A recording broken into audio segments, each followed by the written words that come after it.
Hello, I'm going to be discussing the observations noted this past Friday. Due to circumstances, I was only able to observe one young adult in the classroom setting, but from what I did gain, the young adult seemed to be around 20 years old.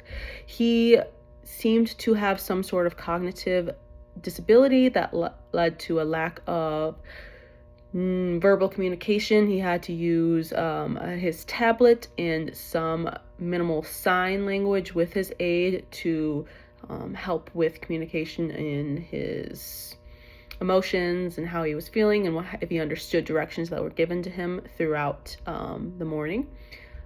His movement patterns seemed functional. I did note that he seemed more comfortable and preferred the use of his left upper extremity versus his right.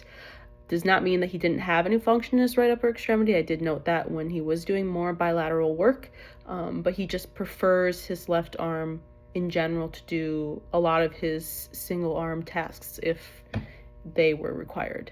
Like noted, an impairment was definitely verbal, but he seemed pretty confident with using his tablet to help communicate. He seems like he had been using his tablet for a long time and is very comfortable around it.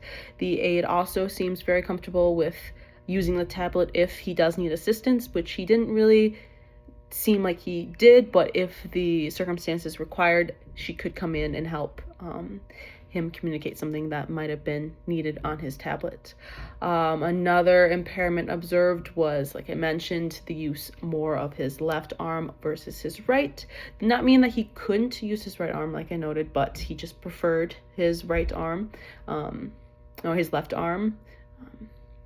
I would note that a strength was even though he does have communication deficits, he does have a preference of arm.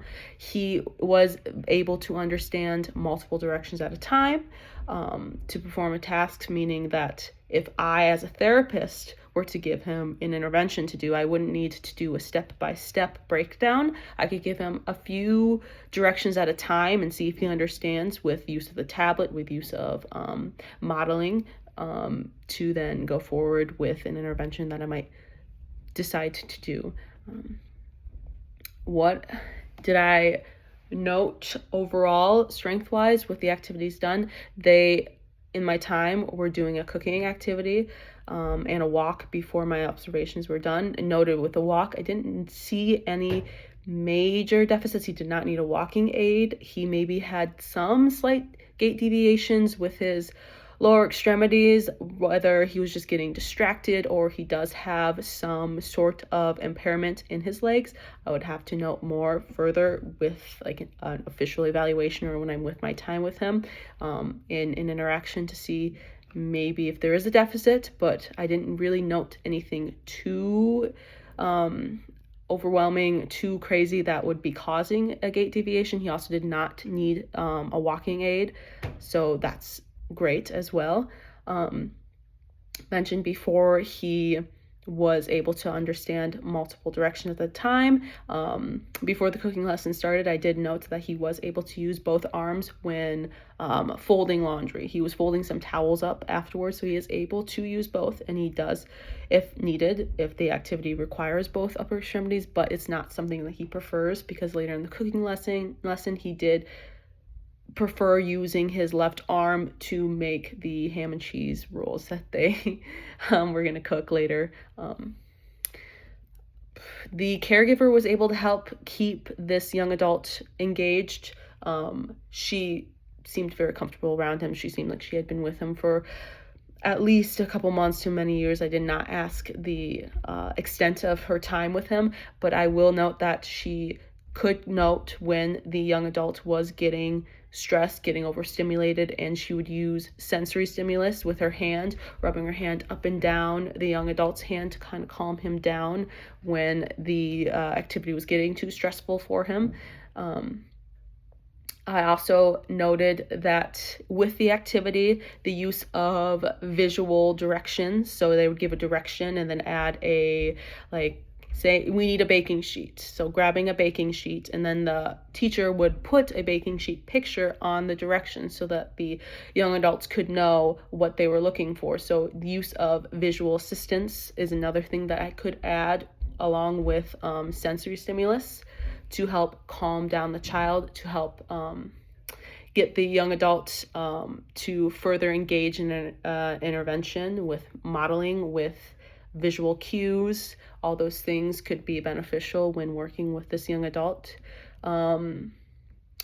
Self-regulation behaviors, again, use of tablet to convey any type of distress or any type of confusion the young adult may have had towards an activity, towards a direction, and then also gaining the aide's attention if needed to help calm him down with, again, that sensory response of just rubbing her hand up and down his hand to calm him down. A couple learning experiences I gained. Again, even if someone may have a cognitive or physical disability, we don't, as therapists, need to, quote, baby them through an activity. They are perfectly able to understand potentially multiple directions at a time and do an activity if asked. We don't need to step by step help them through an activity. They are capable of doing it if you provide the right sensory, the right visual, right any type of cue to help them do an activity. I also noted that technology has come a long way in helping with, especially my young adult that I observed, verbal communication. So using tablets to help express emotions, express feelings, express confusion has come a long way. And I appreciate that moving forward as a therapist, because I'll probably work with patients who need the use of a tablet or use of some sort of technological device to help them function independently. I would note, as a therapist, like I said, I would do modeling, I would use sensory stimulus, maybe him holding on to like a stress ball or using some sort of scarf to help with the sensory stimulus down the patient's hand, or maybe using my own hand to help calm him down if stressed. Again, using modeling, using visual cues to help direct the patient through an intervention that I might want to do with him. I would like to give a round of applause to the aides and the caregivers that do work with these young adults and these children. It takes a lot of patience, it takes a lot of responsibility to help these young adults essentially learn how to be functional without the use of aids to an extent. Obviously, they're always going to need some form of help. Being able to maintain their independence in any sort of way is really beneficial for a lot of people. Being able to do their activities without help is something that everyone wants in their life, even a child with some sort of cognitive or physical disability. And being able to allow for that independence is something that takes a lot of patience, and you need to understand the patient well enough to know when to step in, when to not step in. So having aides around or caregivers around that have spent hours, years with these patients is something that I really applaud, something that I knew beforehand, but I underplayed it in my head, the extent of how much responsibility goes into that. So I really appreciate and respect caregivers and aides who do this kind of work.